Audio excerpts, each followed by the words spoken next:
Hola, un saludo muy especial a todos ustedes que a partir de hoy hacen parte de este gran momento de evangelización al que nos hemos unido 9 sacerdotes, amigos, hermanos, presbíteros, que queremos llevar a cabo en ese tiempo nuestra evangelización desde la virtualidad.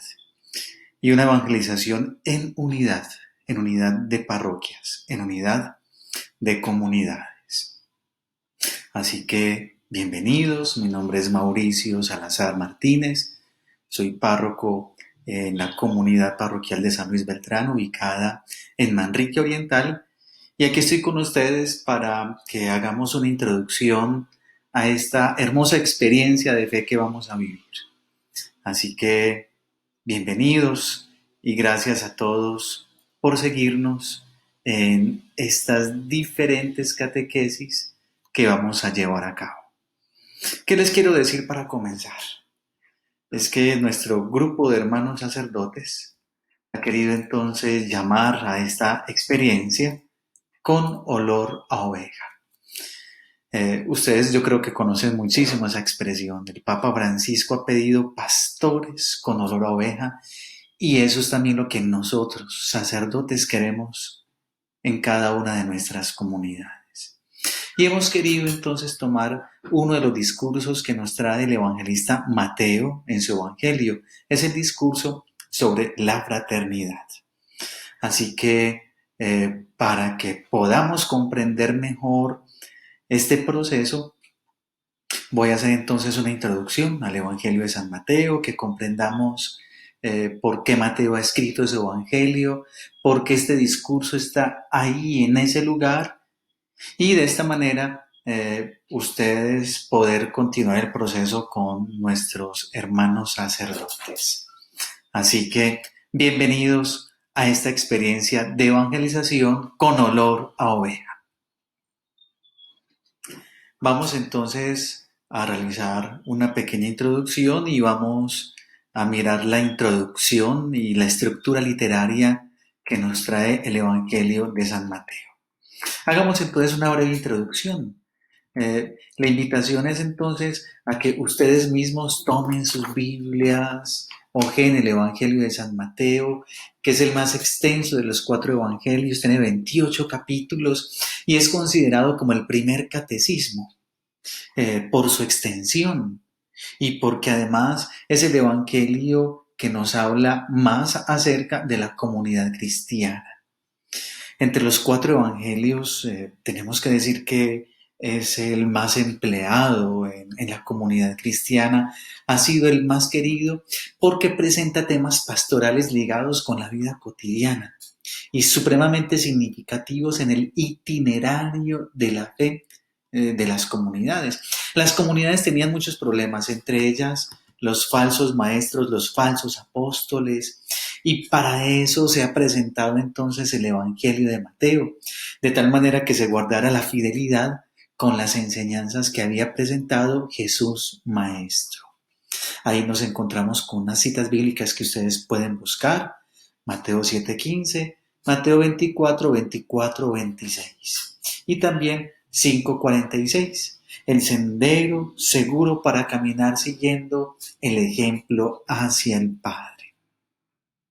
Digamos también que el texto evangélico de Mateo está enmarcado con la historia de la salvación que comienza con Abraham. Ustedes pueden entonces ir hacia su evangelio, hacia su Biblia y leer ese primer versículo que nos da un abrebocas a lo que el evangelio de Mateo tiene como objetivo. Libro del origen de Jesucristo, hijo de David, hijo de Abraham. Tiene entonces su foco, su punto focal en la persona de Jesús, que es el Emmanuel, que lleva a cumplimiento los anuncios dados en el Antiguo Testamento por los profetas. Es por eso que estas palabras son fundamentales para comprender a Mateo. No penséis que he venido a abolir las enseñanzas de la ley de los profetas, sino a llevarlas hasta sus últimas consecuencias o a su plenitud. Y concluye con la promesa al final, en 28:20, yo estaré con ustedes todos los días hasta el final de este mundo. Allí entonces Mateo empieza a proporcionarnos cuáles son sus objetivos. Las palabras de Jesús están recogidas en 5 discursos. Ahora los vamos a desarrollar. Precedido siempre de una sección narrativa, tejida también con dichos y diálogos de Jesús Maestro. Y el texto está repleto de enseñanzas del Antiguo Testamento. Hay 70 citas explícitas. Hay 130 textos que hacen referencia a la primera alianza del Antiguo Testamento. Y por otra parte aparecen fórmulas semíticas, como el atar, desatar, reino de los cielos, carne y sangre, que son fórmulas utilizadas en el vocabulario semítico. Es entonces una característica de la Iglesia, la comunidad de los creyentes en Jesús, que se ha recogido en torno al Señor, que cumple el mandato de la voluntad del Padre. Tengamos en cuenta que el Evangelio de la Infancia, que son los 2 primeros capítulos, se distingue muchísimo del de San Lucas, porque Lucas escribe desde el punto de vista de María en un ambiente sereno, lleno de alegría, mientras que Mateo otorga importancia a los episodios relacionados con la figura de José y subraya un fondo como dramático, sobre todo el asunto con Herodes, la matanza de los inocentes, la huida a Egipto. Allí podremos entonces ver cómo Mateo tiene una clara referencia al Antiguo Testamento, sobre todo a Moisés.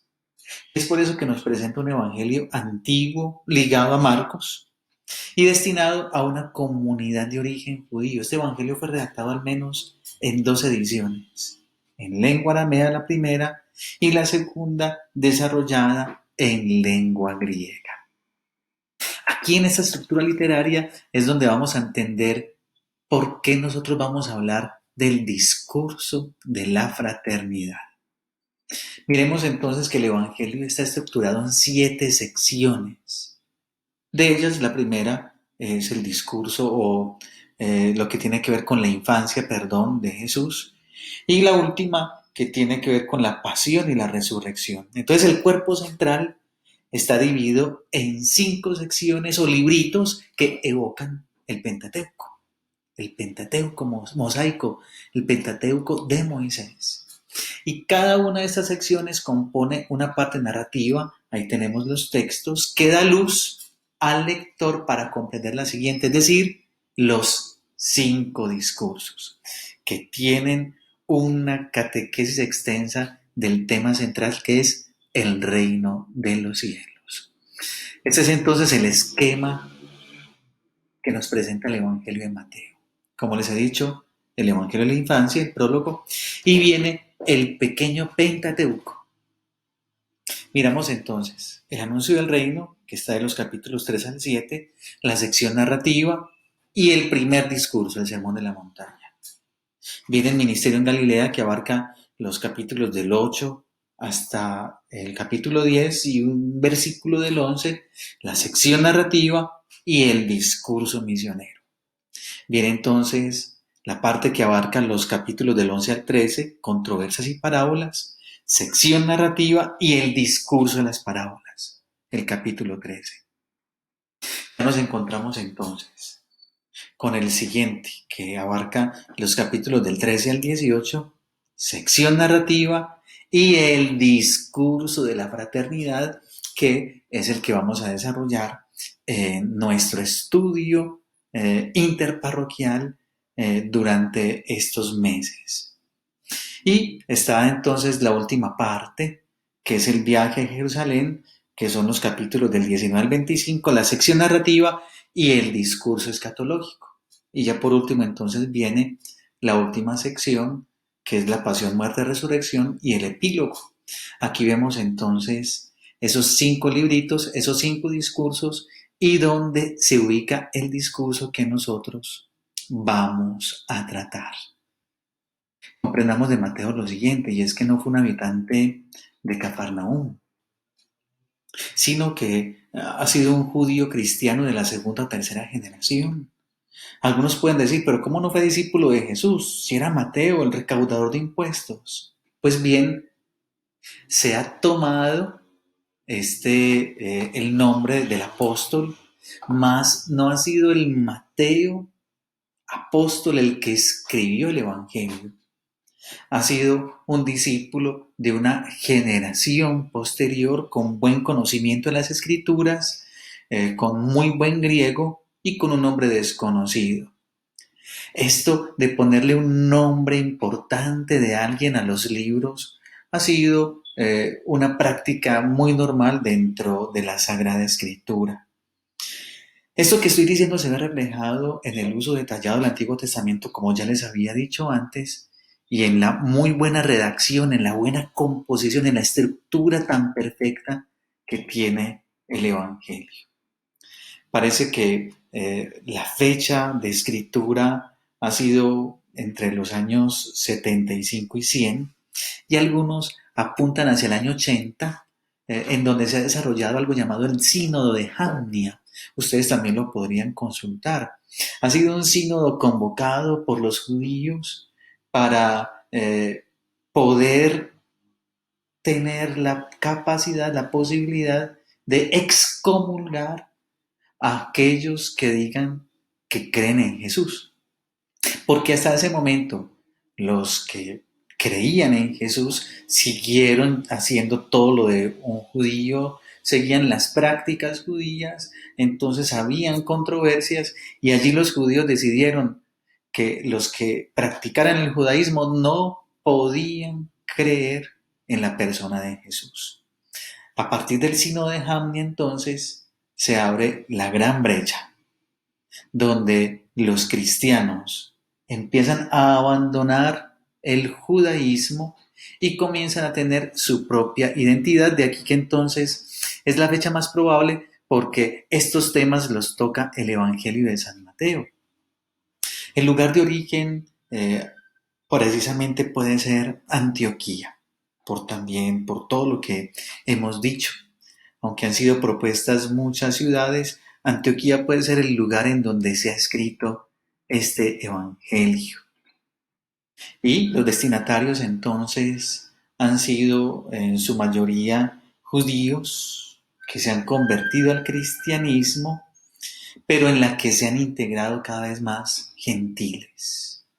Es por eso que el tema del judaísmo, el tema de la ley es tan fuerte, porque quieren hacer optar a estos judíos por un nuevo camino y desde luego aceptar a los nuevos integrantes venidos de la gentilidad. Entonces, con esta introducción podemos ya comenzar nuestro estudio del discurso de la fraternidad, ¿cierto? Que lo tenemos en el capítulo 18 del 1 al 35. Yo les invito para que desde ya ustedes tengan apartado ese evangelio. Vamos a irlo estudiando muy poco a poco. Y yo quiero que tengan en cuenta que, como les he dicho, es el cuarto de los grandes discursos de Mateo. Trata de la fraternidad que debe reinar en la comunidad. Este discurso está más adaptado que los demás a la actualidad, a las cuestiones que se están viviendo en la iglesia en el momento. Y tengamos en cuenta que es una obra del evangelista sacada por él de las palabras del Señor transmitidas por la tradición.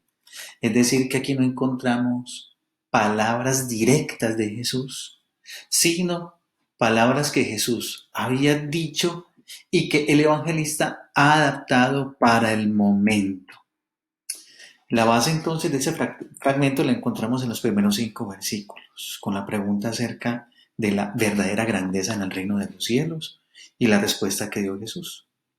Todas las partes siguientes y las distintas instrucciones han de ser basadas sobre estos primeros versículos del 1 al 5. Y en todas ellas repercute esta ley fundamental de la verdadera grandeza. Bueno, querida familia, espero que les haya gustado este primer encuentro Es el primero de 9 encuentros que vamos a tener, cada uno de ellos con un sacerdote distinto. ¡Qué delicia! No veo la hora del siguiente encuentro y cuál será el sacerdote que nos va a acompañar. Para la próxima oportunidad los invito a que hagamos un par de actividades. Lee la introducción del Evangelio de San Mateo. En nuestras Biblias siempre nos encontramos, antes de comenzar un texto sobre todos los evangelios, una introducción. Lee la introducción, ¿de acuerdo? Y eso sí, vas a leer el discurso completo. 18:1-35. Léelo completo, subraya las palabras que más te llamen la atención y por favor, pongamos esta actividad en oración. Porque lo único que queremos es seguir a Cristo, tener pastores con olor a oveja y vivir la fraternidad como el Señor mismo nos lo ha enseñado. Nosotros estamos llamados a vivir la unidad, la fraternidad, empezando por nosotros, los sacerdotes. Hagamos un momentico de oración para terminar. Gracias, Padre Celestial, por este encuentro. Gracias porque nos has dado a tu Hijo, que es la palabra hecha carne. Gracias, Espíritu, porque nos permites estudiar, comprender la Sagrada Escritura. Permite que, conociendo, reconociendo en este discurso de la fraternidad nuestras cualidades, nuestros errores, podamos ser más fraternos en familia, en comunidad, en iglesia. Gloria al Padre, y al Hijo, y al Espíritu Santo, como era en el principio, ahora y siempre, por los siglos de los siglos. Amén. Felicidades, muchas gracias por haber estado con nosotros. Hasta la próxima.